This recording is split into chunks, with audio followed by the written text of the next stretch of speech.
Michael Jackson's sudden death and the mystery surrounding it captivated the world, or much of it, eclipsing other news.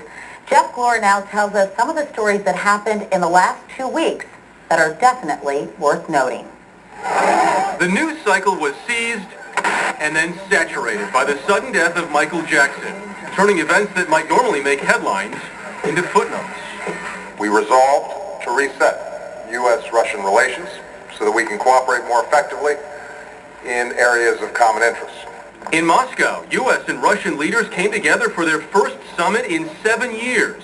They agreed to a plan to cut nuclear stockpiles by 1/3 and let the U.S. fly military supplies over Russian territory.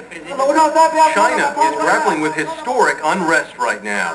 Riots between ethnic Muslims and China's Han majority in the country's western region have killed more than 150. 800 plus have been hurt.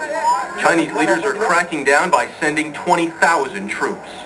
Back in Washington, the House passed a bill dealing with climate change, their first ever, which aims to cut U.S. greenhouse gas emissions 17% by 2020 and 83% by 2050.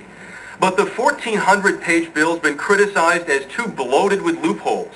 A high-stakes debate is quietly grinding out over health care. President Obama wants a bill by August 7th.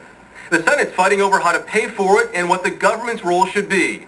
The healthcare industry is spending a record $1.4 million a day on lobbying firms to influence the outcome.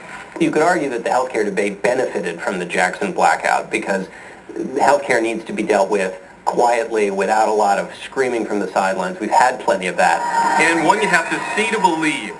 4 years after retiring, 37-year-old Lance Armstrong is suddenly in second place at the Tour de France. The cancer survivor is seeking his 8th victory and trails by mere fractions of a second. People don't realize is just how incredible the comeback has been. And a reminder that sometimes even the extraordinary has to compete for our attention. Jeff Glor, CBS News, New York.